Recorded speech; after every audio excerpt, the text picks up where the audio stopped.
ہماری خداوند یسوع کی انجیل مقدس لوکا کے مطابق اس کا 10واں باب اس کی پہلی 12 آیات۔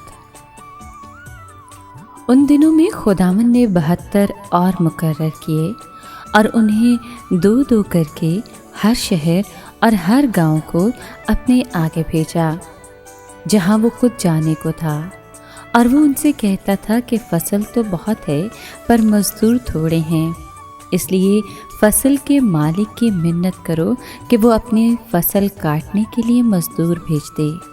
جاؤ، دیکھو میں تمہیں جیسے بروں کو بھیڑیوں کے درمیان بھیجتا ہوں، نہ بٹوا لے جاؤ، نہ تھیلی، نہ جوتی، اور راہ میں کسی کو سلام نہ کرو، اور جس کسی گھر میں داخل ہو پہلے کہو کہ اس گھر کو سلام۔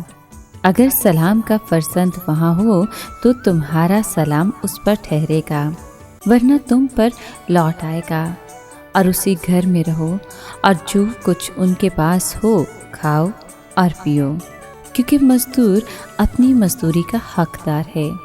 گھر گھر نہ پھرو، اور جس کسی شہر میں داخل ہو اور جہاں تمہیں قبول کیا جائے تو جو کچھ تمہارے سامنے رکھا جائے کھاؤ، اور وہاں کے بیماروں کو شفا دو، اور ان سے کہو کہ خدا کی بادشاہی تمہارے نزدیک آ پہنچی ہے۔ لیکن جس کسی شہر میں تم داخل ہو جہاں تمہیں قبول نہ کیا جائے، وہاں کے چوکوں پر جا کر کہو کہ ہم اس گرد کو بھی جو تمہارے شہر سے ہمارے پاؤں پر پڑی ہے تم پر جھاڑ دیتے ہیں، مگر یہ جانو کہ خدا کی بادشاہی نزدیک آ پہنچی ہے۔ میں تم سے کہتا ہوں کہ سدوم کا حال اس شہر کے نسبت زیادہ قابل برداشت ہوگا۔ پاک کلام کے پڑھے اور سنے جانے پر خداوند کی برکت ہو، خدا کا شکر ہو۔ عزیز مومنین، آج کے کلام میں ہم نے سنا کہ یسوع تک شاگردوں کو اپنے ساتھ رکھتا تھا، لیکن اب وہ انہیں دور دراز علاقوں میں 2 کر کے بھیجتا ہے، اور اب وہ انہیں ناپاک روحوں اور ہر قسم کی بیماری پر اختیار دے کر بھیجتا ہے۔ یسوع باہر بھیجتے وقت انہیں ان کے کام کی خصوصیات اور نوعیت بتاتا ہے، اور سامان ساتھ لے جانے، ان کے طریقہ کار اور دائرہ عمل اور لوگوں سے ملنے جلنے کے بارے میں تفصیلی ہدایات بھی دیتا ہے۔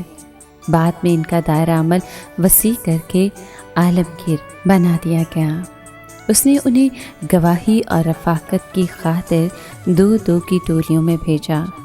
منادی کے اس پہلے دور کی نوعیت غالباً تجرباتی اور ان کی عملی تربیت کا ایک حصہ تھی۔ انہوں نے اس دورے سے بہت کچھ سیکھا، یعنی یہ کہ مسیح کا اختیار جو اس کی غیر موجودگی میں بھی اتنا ہی مؤثر ہے جتنا کہ اس کی موجودگی میں ان کے سپرد کیا جا چکا ہے، اور یہ کہ خدا ان کی جسمانی ضروریات پوری کر سکتا ہے، نیز یہ کہ ان کا مشن پروقار اور اختیار والا ہے۔ آئیے ہم بھی دعا کریں کہ مسیح کے شاگردوں کی طرح ہم بھی جا کر اس کے نام کی گواہی دیں، کیونکہ خداوند نے کہا ہے کہ فصل تو بہت ہے مگر مزدور تھوڑے ہیں۔ آئیے ہم اپنے آپ کو اپنے آقا اور خداوند کے لیے مزدور بننے کے لیے تیار کریں۔ آمین۔